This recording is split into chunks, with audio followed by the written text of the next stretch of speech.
परमात्मा ने कहा कि आचार्य जी खड़ा होइए। वो गुरु जी था। आप क्या गुण गाया करते थे? विष्णु और भगवान शंकर पूर्ण परमात्मा है। तुम कहते थे भगवान निराकार है, वो परम ब्रह्म निराकार है। तुम परम ब्रह्म से परिचित नहीं, तुम काल को परम ब्रह्म मान रहे हो। ये सरपुरुष को, ये तुम्हारा शत्रु है, तुम्हें खा रहा है। ये निराकार नहीं है, ये अव्यक्त है। अव्यक्त माने प्रोक्ष है, गुप्त है। ये खुद कहता साथ में दे के गीता जी में 24 और 25 श्लोक में कि मैं अपनी योग माया से छुपा रहता हूं, मैं किसी के समक्ष नहीं आता। ये मेरा अव्यम अनुतम विधान है, अटल घटिया विधान है कि मैं कभी किसी के समक्ष नहीं आता। जैसे सूर्य के बीच में बादल आ जाते हैं, लेकिन सूर्य अव्यक्त हो गया, निराकार नहीं है, ऐसा समझो। तो परमात्मा ने कहा कि अभी दिखाता हूं तुम्हारा वो अव्यक्त। ये सब खेल परमात्मा कर रहे थे।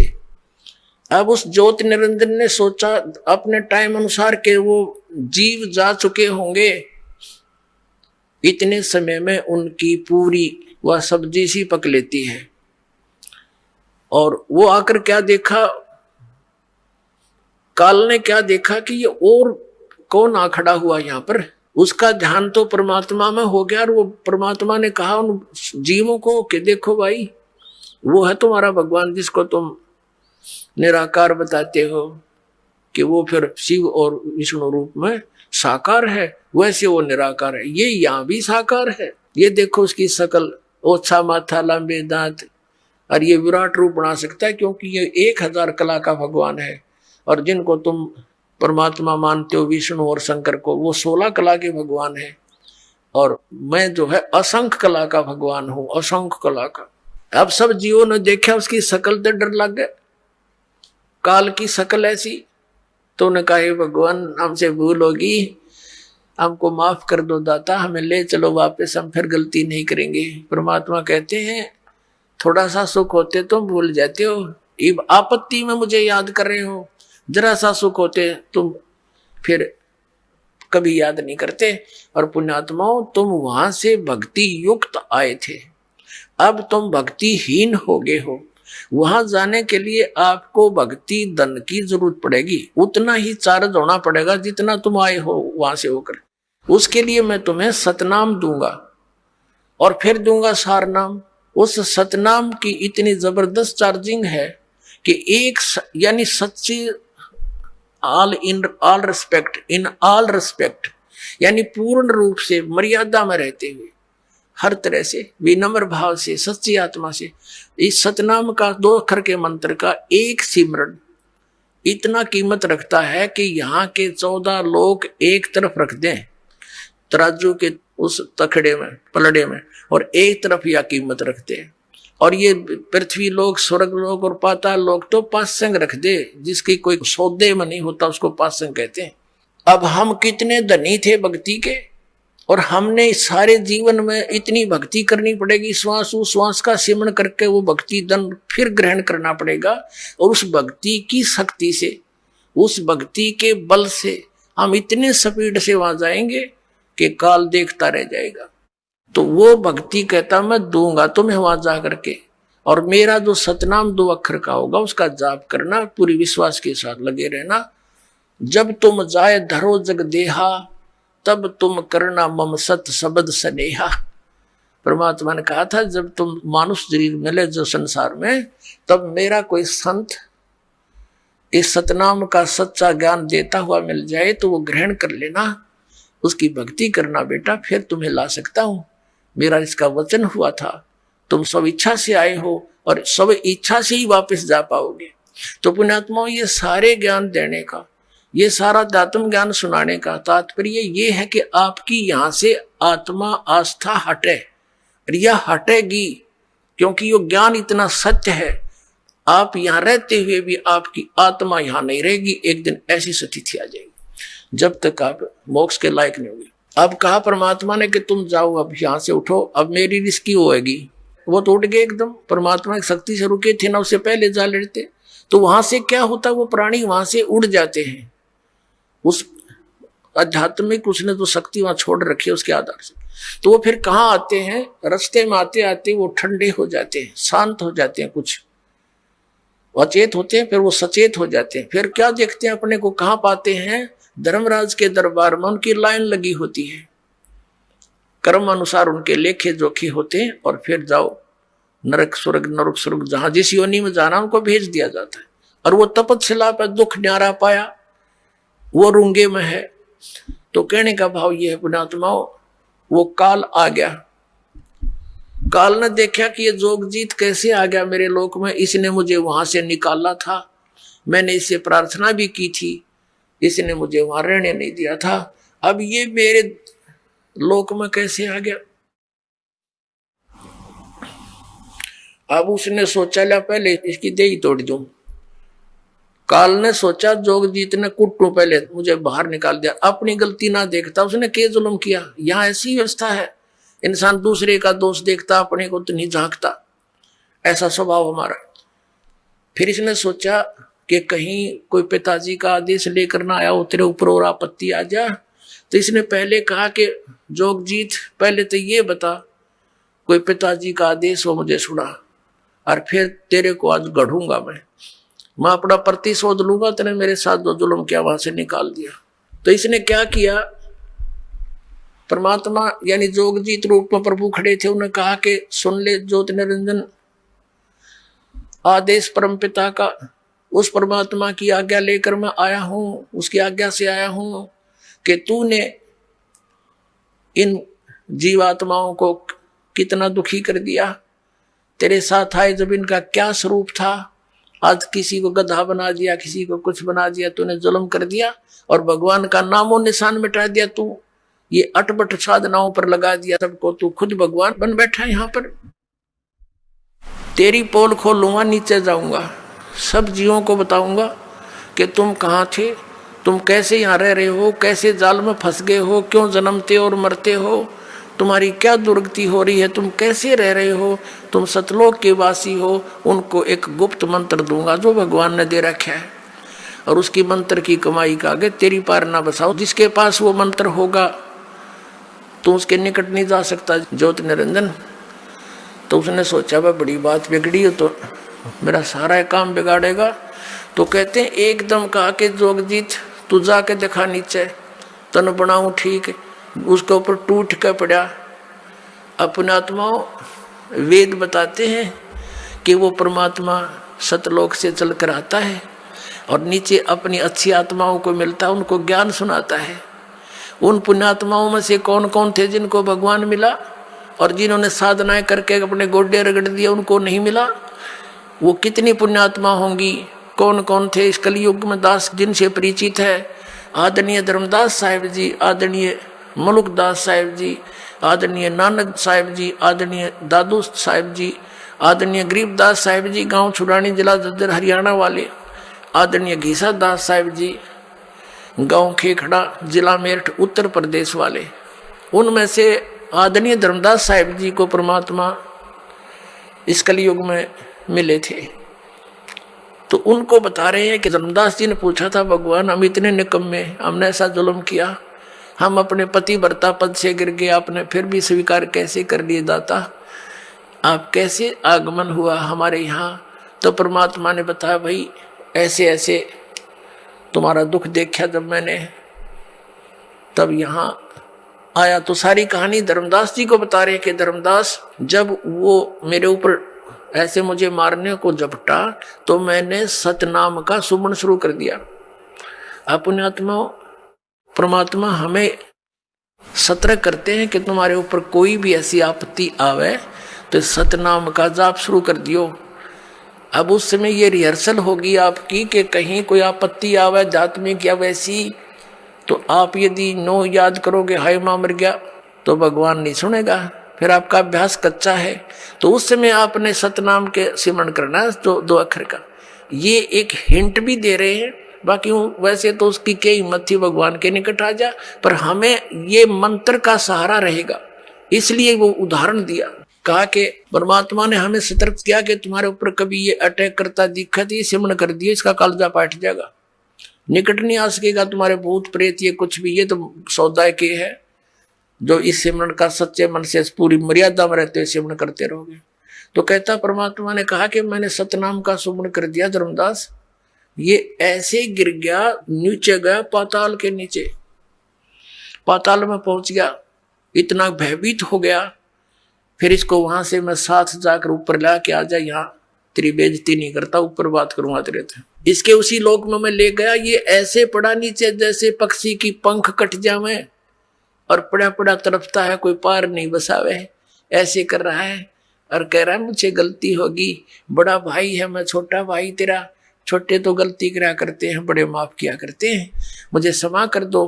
धर्मदास मेरे पैर पकड़ दिए इस काल में आकर के, माफ कर दो, मैं तेरा छोटा भाई, मैं तो आपको पिता के समान समझता हूं। तब मैंने इसको कहा ठीक है, माफ कर दिया। फिर इसने मेरे से क्या कहा कि हे भगवान, यहाँ कुछ वस्तु ऐसी हैं जो मुझे अभाव है, आप वो मुझे दान में दे दो, दान में। परमात्मा ने कहा था कि बोल क्या मांगेगा, कैसे नहीं, वचनबद्ध हो जाओ। तो परमात्मा ने कहा कि ठीक है, मैं वचनबद्ध हो गया। तब इसने कहा था कि 3 युगों में जीव कम ले जाना, सतयुग, त्रेता, द्वापर में, और चौथा युग जब कलयुग आवे तब तब शरण जीव बहुत जावे, ऐसा वचन हर मोय दीजे, तब तुम गमन संसार ही कीजे। इसने कहा था भगवान 3 युगों में जीव कम ले जाना, चौथे युग में जब कलयुग आवे तो कितने जीव ले जाना है, ये मुझे वरदान दे दो। परमात्मा ने कहा तथास्तु, कह दिया भाई ठीक है। अब आपके यह शंका उत्पन्न होगी, भगवान ने क्या पता नहीं था ये ऐसा कुछ कर देगा, तो फिर इसने सारा पता था परमात्मा ने। पुणात्माओं, जब तक हम भगवान की इस कथा में दोष देखना बंद कर देंगे तब हम इस मार्ग पर चल पड़े, ये सोच लो। ये कथा निर्दोष है, सत्य है, हम बाल हैं, बच्चे हैं, नहीं समझ में आ जाएगी कई बार सुनने और समझने से। जब इसने झपट्टा मारा और परमात्मा ने अपना सिमरन शुरू किया तो इसकी पार नहीं बसाई, ये इतना घबरा गया, वहां से इतनी स्पीड से भाग गया, पाताल में जा गिरा। और वहां से भगवान ले इसने पकड़ के, चल ऊपर चल, वहीं तेरी खबर लूंगा।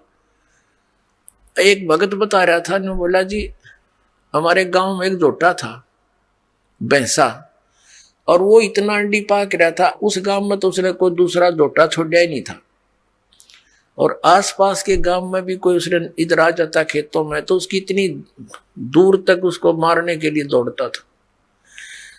एक बार हमारा तालाब खुदवा रखा था, जोड़ गांव का तालाब खुदवा रखा था, गहरे गड्ढे कर देते हैं कि वर्षा होगी तो जल घना स्टॉक हो जाएगा इस उद्देश्य से, और वो नहर से भरवा रखा था, सरकार से प्रार्थना करके फुल करवा रखा था। तो उसमें क्या हुआ कि ये हाथी वाले आते हैं गांव में, दाने कुछ मांगन मुंगन आते, हाथी वाले आ रहे थे। उनने हाथी, दोपहर का समय था, हाथी छोड़ दिया जल में कि यू मस्ती मार लेगा थोड़ी देर। वो हाथी उन तालाब के अंदर गहरे गहरे गड्ढे बनवा रखे थे, खोद रखा था, उनमें सारा डूब गया। थोड़ा सा शर दिखे और एक थोड़ी सी दूरी पर वो सूंड ऊपर कर इतना दिखे, वो जोटा आ गया, वो भैंसा स्नान करने के लिए, पानी पीने के लिए। अब उसने देखा कि दूसरा भैंसा कैसे आ गया मेरी जुरिडिक्शन में, इसकी हिम्मत कैसे पड़ गई। उसने हाथी का सिर दिखा था, उसने सोचा यो भी कोई जोटा है, भैंसा है, तो उसकी तरफ चला नो खखा के पानी में, जल में, अगदो से भी इसको मार डालूंगा। अब हाथी ने देखा कि इसने आ लड़ते निकट सी, वो हाथी खड़ा हो गया, वो सारा बाहर निकला, वो जोटे ने देखा, उसका कलजा पाट गया, इतना स्पीड तो भाग गया, नो क्या था नो मुंह बा लिया, और हमारी 3 किलोमीटर सीमा है गांव की, उससे पार जाकर उसने पीछे मुड़कर देखा। अब कहने का भाव ये है दास का कि उस समर्थ के सामने इस काल की ऐसी स्थिति जानो। अब तक तो ये हमारे ऊपर बहुत प्रभाव जमाए बैठा था, जब इस परमात्मा का ये सच्चा ज्ञान अब पुण्यात्माओं, अभी तक तो हमने कबीर जुलाहा दिखा था और वो हाथी का सिर दिखा था। अब ये जुलाहा सारा बार निकला, इन्होंने सोच लो कलजा पाट जाएगा इसका काल का।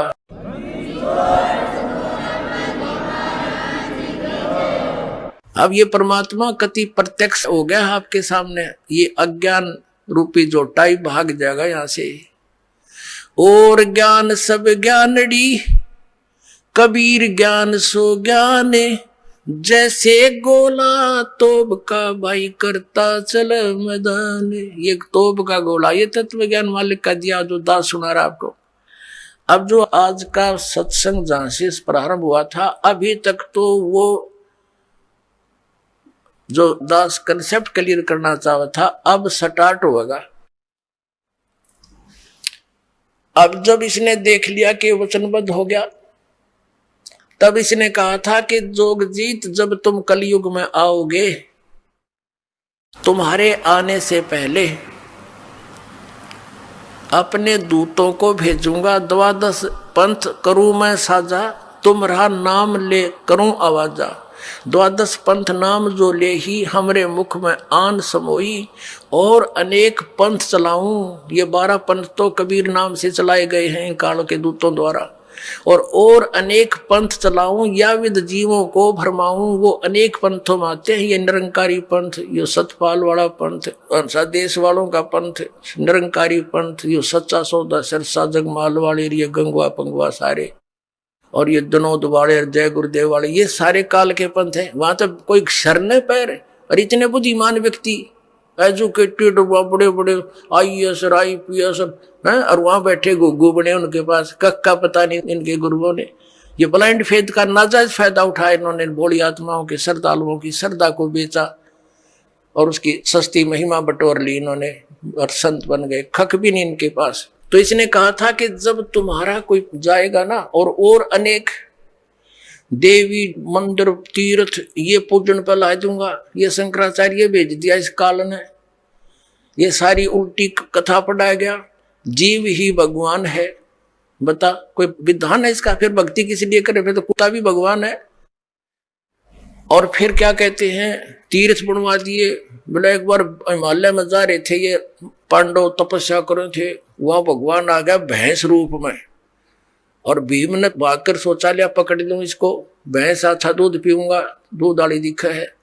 तो कहते भगवान समान लाग गया धरती में, और पिछला हिस्सा भीम ने पकड़ लिया, ताकतवर था वहीं रोक लिया भगवान। बताओ किसा भगवान था जो भीम तो रोक गया। और फिर कहते हो पिछला हिस्सा जो है ना, बैक पृष्ठ भाग तो वहीं पत्थर का बन गया, बाकी निकल गया, प्रवेश कर गया। अगर भाग नेपाल में जा निकला, वहां पर पशुपति का मंदिर बना दिया, और वहां पर वो केदारनाथ बना दिए। अरे भले आदमियों, कहते फिर वो पिछला हिस्सा पत्थर बन गया ना भैंस का, वो पांडुआ ने पूजा, फिर वो टट्टी पेशाब का पोर्शन पांडु पूजन ला दिए। तेरा गजब भैया। अब ये सारा जाल इस काल ने फैलाना था। तब इसने कहा था कि इतने मजहब बना दूंगा, आपस में लड़े कटेंगे, ज्ञान किसी को होगा नहीं, ऐसे संत भेज दूंगा जो भ्रमित करके आवेंगे। तब परमात्मा ने कहा था कि तू अपना काम करी और मैं अपना करूंगा। मालिक को पता था कि अपने दास को उसमें भेजूंगा जब ये सब धर्म और पंथ और मजहब कति मैच्योर हो चुके होंगे, इन्होंने जो ज्ञान कहना सुनना है कह चुके होंगे, इनकी किताबें बन चुकी होगी। फिर मेरा दास जाएगा और उनको सबको तत्व ज्ञान के तोल कर रख देगा, सत्य और असत का निर्णय करके सब मेरे बच्चों को मेरी शरण में लाएगा। बोलो सतगुरुदेव।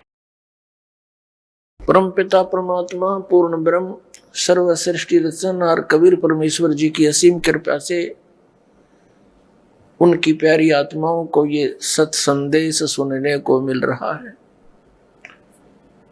पुण्यात्माओं, आप बहुत ही पुण्यकर्मी प्राणी हो जो परमात्मा की शरण में पहुंच रहे हो। मनुष्य जीवन के उद्देश्य का सत्संग में आने से ज्ञान होता है। आप जी को वो सत्संग मिल रहा है जिसमें निष्कर्ष है सर्व सदग्रंथों का, और साथ में उन महापुरुषों ने जिन्होंने साधनाएं भी की, कठिन तप भी किए, लेकिन उनके साथ क्या घटनाएं घटी, वो किस प्रकार कष्ट उठाते रहे, भक्ति करके भी दुखी रहे। और साथ में फिर ये भी आपको बताया जाता है कि कौन सी साधना से आपके ये कष्ट मिट सकते हैं। केवल ये नहीं कि हम किसी के ऊपर घटी हुई उन घटनाओं को ही या उनके दुखों को या उनकी गलत साधनाओं को ही दिखाते हैं, या उनका कोई छवि धूमिल नहीं करना चाहते। हम उस यथार्थ ज्ञान पर जमी हुई धूल को हटाना चाहते हैं, जो युगों से जमी हुई है। किसी भी धर्म के किसी भी सदग्रंथ को आप उठाकर देखिए, वो कुछ वर्णन कर रहे हैं और उन के पढ़ने वाले उस धर्म के धर्मगुरु वो अन्य ही व्याख्या कर रहे हैं। शास्त्रों के विपरीत ज्ञान हमारे अंदर फीड कर रहे हैं। पुण्यात्मा, कहने का भाव यह है कि जैसे आप जैन धर्म के इतिहास से परिचित हुए कि वो महापुरुष परमात्मा पाने का कितना प्रयत्न करते रहे और उनको क्या मिला, यही 84 लाख के धक्के। पुण्यात्माओं, अब आप जी के रूबरू पवित्र हिंदू धर्म के धर्म गुरुओं के द्वारा दिया गया अध्यात्म ज्ञान और साथ में हमारे सदग्रंथों में लिखे वो सत्य प्रमाण, ये आपको दिखाएंगे। पुण्यात्माओं, पवित्र हिंदू धर्म के पवित्र सदग्रंथ कौन कौन से हैं? पवित्र चारों वेद, पवित्र श्रीमद् भगवत गीता, ये गॉड गिवन ज्ञान है, ये दोनों सदग्रंथ। बाकी शेष जो अन्य सदग्रंथ हैं, अन्य शास्त्र हैं, पवित्र 18 पुराण या कोई उपनिषद, ये किसी ऋषि विशेष का अपना अनुभव है। और इन पुराणों में यदि कोई वेद अनुकूल ज्ञान है तो वो वेदों का है, वो उसका उस ऋषि का नहीं है। अगर वो तो है, वो उतना तो वो सत्य है क्योंकि वेद ज्ञान है और वेद ज्ञान गॉड गिवन है, परमात्मा दत्त है। और अन्य जो वेदों और गीता से ज्ञान नहीं मिलता, वो पुराण के वक्ता का, उसके घर का है, उसको हमें स्वीकार नहीं करना। अब एक वेद और है सूक्ष्म वेद, जिसे 5वां वेद कहा है। सूक्ष्म वेद है 5वां, जाकू पढ़े न कोई, और सूक्ष्म वेद जो पढ़े फिर आवागमन नहीं होवे। ये सूक्ष्म वेद की वाणी है। तो पुण्यात्मा, हिंदू धर्म के प्रवर्तक आदि शंकराचार्य जी माने जाते हैं। आदि शंकराचार्य जी का जन्म इस भारतवर्ष की भूमि पर हमारे लिए एक वरदान है। उनका उस समय आगमन हुआ जिसमें बौद्ध धर्म बहुत शीघ्रता से फैल रहा था। महात्मा बुद्ध कौन थे? जैसे आप जी को कई बार सुनाया है, दिखाया भी है, महावीर जैन जी का इतिहास यानी जैन धर्म का इतिहास। राजा ऋषभदेव जी से जैन धर्म का प्रारंभ हुआ। वो प्रथम तीर्थंकर माने जाते हैं। उनके पोते भरत के पुत्र मारीची ने उनसे दीक्षा प्राप्त की। उस समय केवल वेदों अनुसार साधना ही होती थी, इन 4 वेदों अनुसार। 5वां वेद को नहीं मानते थे। जो परमात्मा स्वयं आकर दान करते हैं, देते हैं, अपने मुख कमल से बोलते हैं, वो ऋषि महर्षि जो नकली हैं, वो यथार्थता से परिचित नहीं होते, वो परमात्मा के उस ज्ञान को हम तक नहीं आने दे रहे थे। अब दाव लगा अपना इस सूक्ष्म वेद को सुनने का। तो जिस कारण से उस मारीची वाले जीव ने जैसी भी वेदों अनुसार साधनाएं की, उसके कारण वो स्वर्ग में देवता भी बना और फिर आगे चल के वो नरक में भी गया। 60 करोड़ बार गधा बना, 30 करोड़ बार कुत्ता बना, और भी बहुत से दुख उठाए, और केवल 80 लाख बार वो देवता भी बना। और फिर क्या बना? महावीर जैन बना। और महावीर जैन ने फिर 363 पाखंड मत चलाए। वर्तमान का जो पूरा जैन समाज है, महावीर जैन जी द्वारा चलाएगी बकवाद साधनाओं को कर रहा है, उनकी के दुर्गति होगी। दास ये आगाह करना चाहता है कि आप इन साधनाओं को त्यागो और आप शिक्षित हो, अपने धर्म ग्रंथों को पुनः देख लो।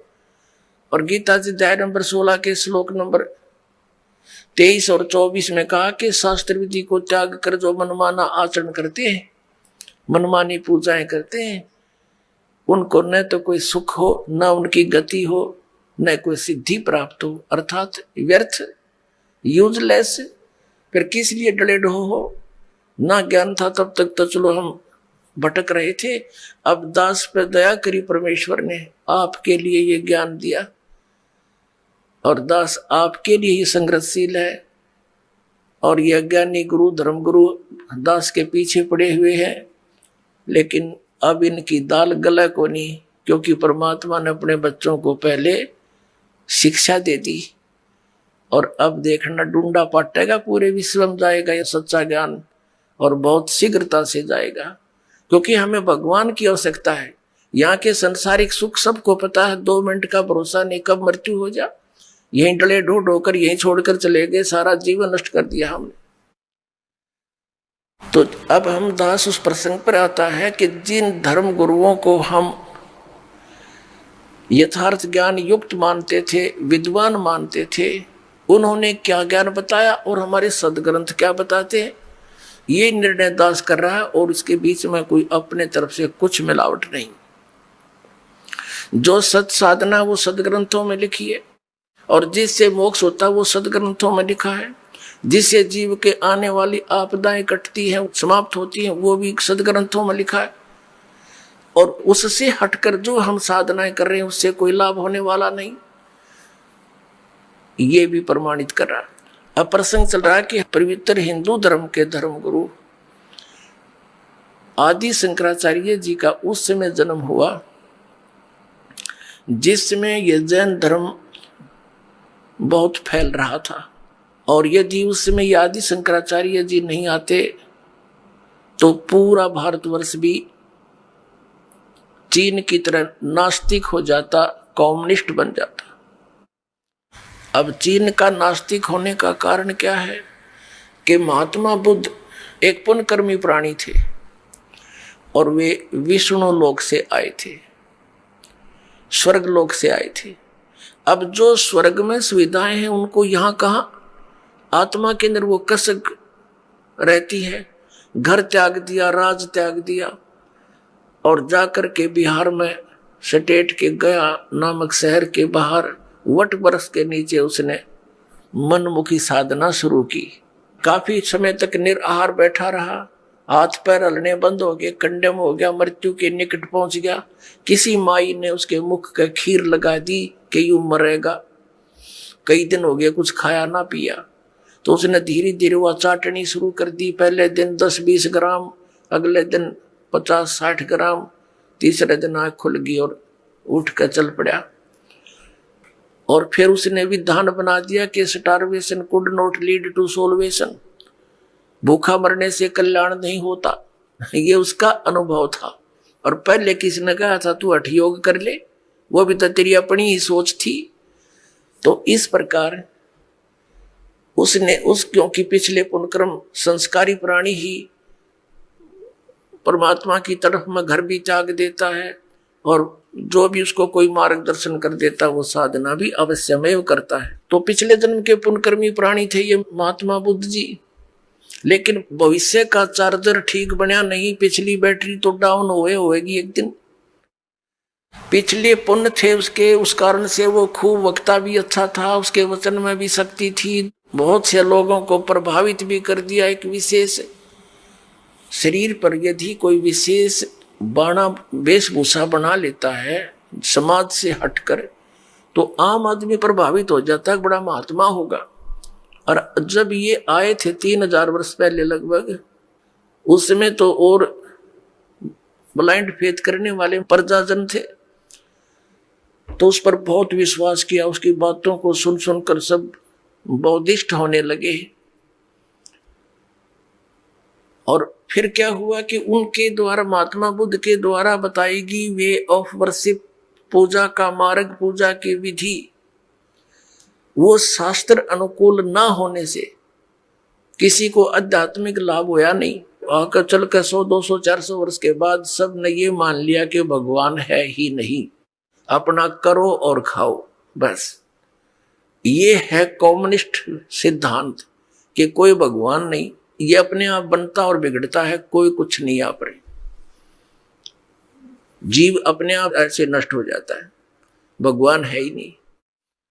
ये तो चलो उनके सोच है, बाकी यथार्थ ज्ञान इससे बहुत भिन्न है। उस समय जो महात्मा बुद्ध का जो बुद्ध धर्म फैल रहा था, आदि शंकराचार्य जी का जन्म हुआ, ये शिवलोक से आए थे, शिव जी के विशेष कृपा पात्र गण थे। ये केवल 32 वर्ष रहे थे और 32 वर्ष के अंदर ही इन्होंने 10 प्रकार के सन्यासी तैयार किए और 4 ऐसे मठ बना दिए, पीठ बना दी और उन पर निर्धारित कर दिए 4 अपने सुयोग्य शिष्य कि आप इस धर्म का प्रचार करो जो मैं बताता हूं। उन्होंने क्या ज्ञान बताया? अब हमारे साथ क्या हुआ कि आसमान से गिरे और खजूर पर अटक गए, रह गए लटके के लटके, तो हमें क्या मिला? हाँ, इतना अवश्य मिला कि भगवान की आस्था बनी रही।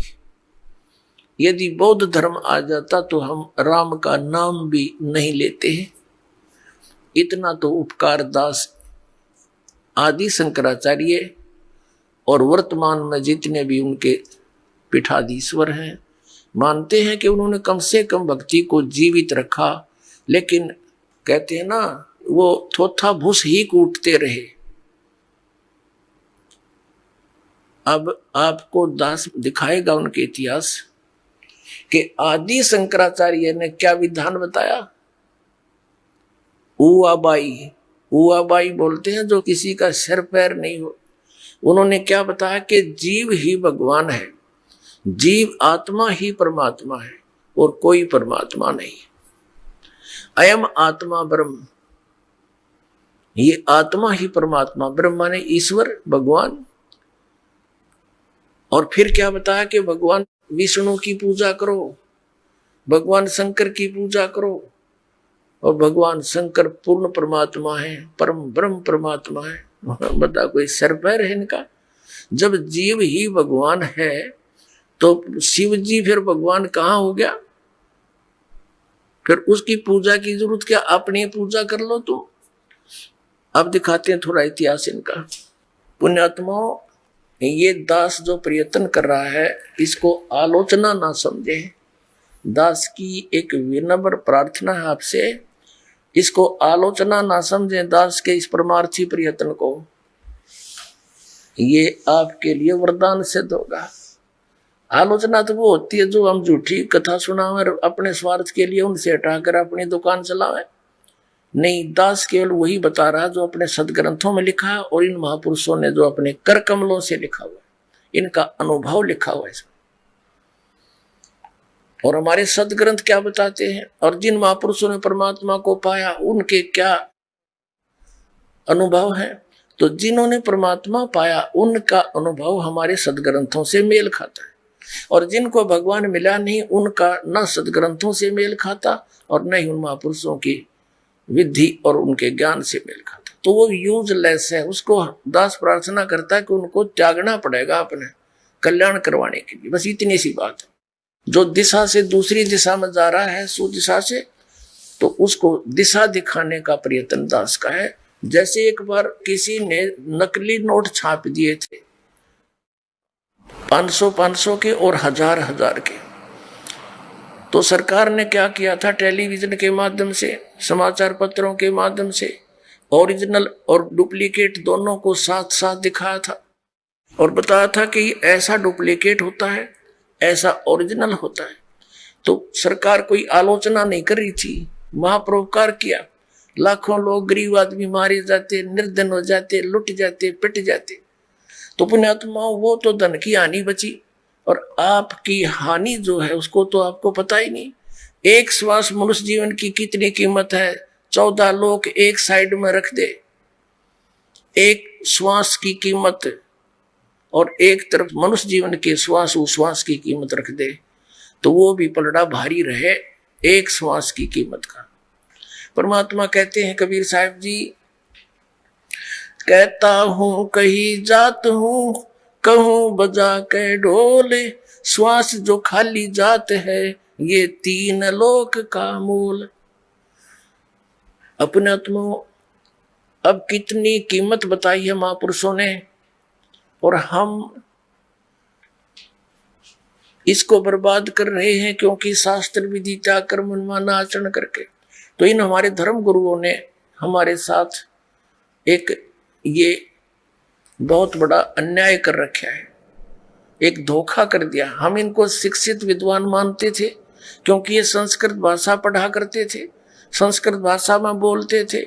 सभी सदग्रंथ हमारे पवित्र 4 वेद, पवित्र श्रीमद् भगवद गीता, पवित्र 18 पुराण, ये सब संस्कृत भाषा में लिपिबद्ध थे।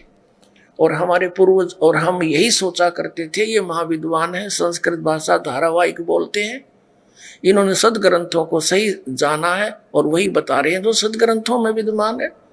तो नो प्रॉब्लम, नो डाउट, निसंदेह होकर हम लगे हुए थे, निसंशय होकर के।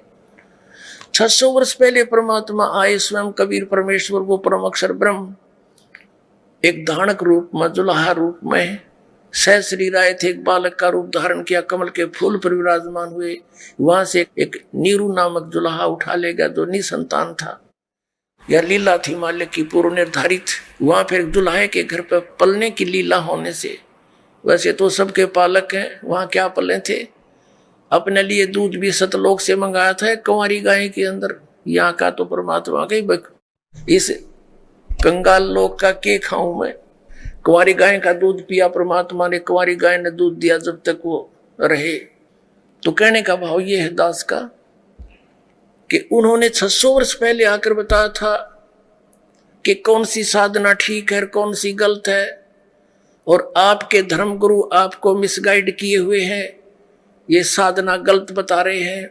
हमारे धर्मगुरु क्या बताते थे कि इन श्री विष्णु श्री शिव जी की पूजा करो, ब्रह्मा जी को तो ये पूजने से मना ही करते रहे, और देवी देवताओं दुर्गा की पूजा करो, तीर्थ व्रतों पर भ्रमण करो। तो परमात्मा कहा करते थे, गुण तीनों की भक्ति में ये भूल पड़ो संसार, कहे कबीर निज नाम बिना कैसे उतरो पार।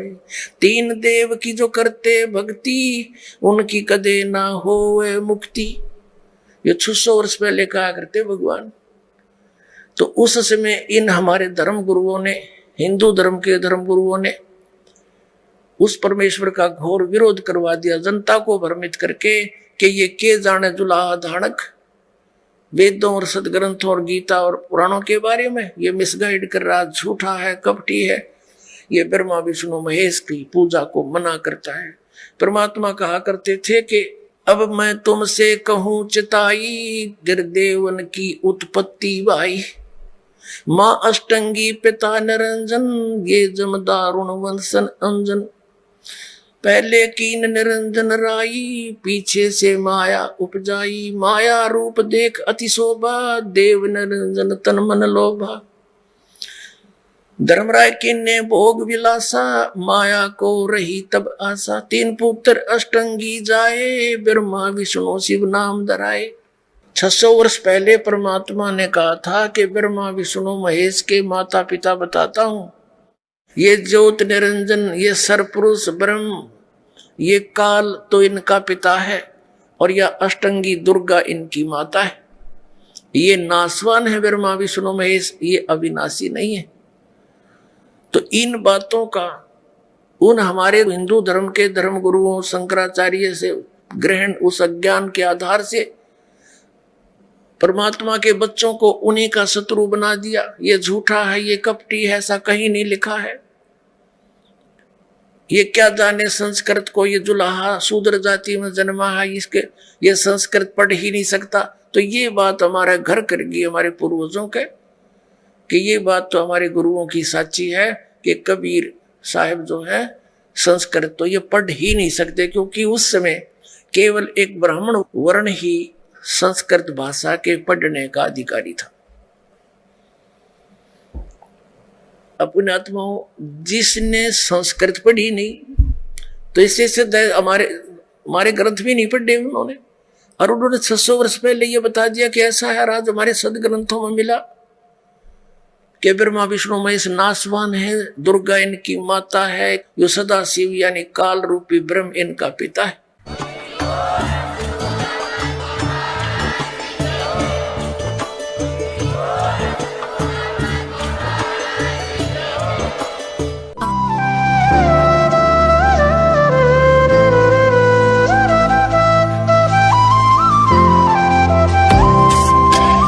सत सही।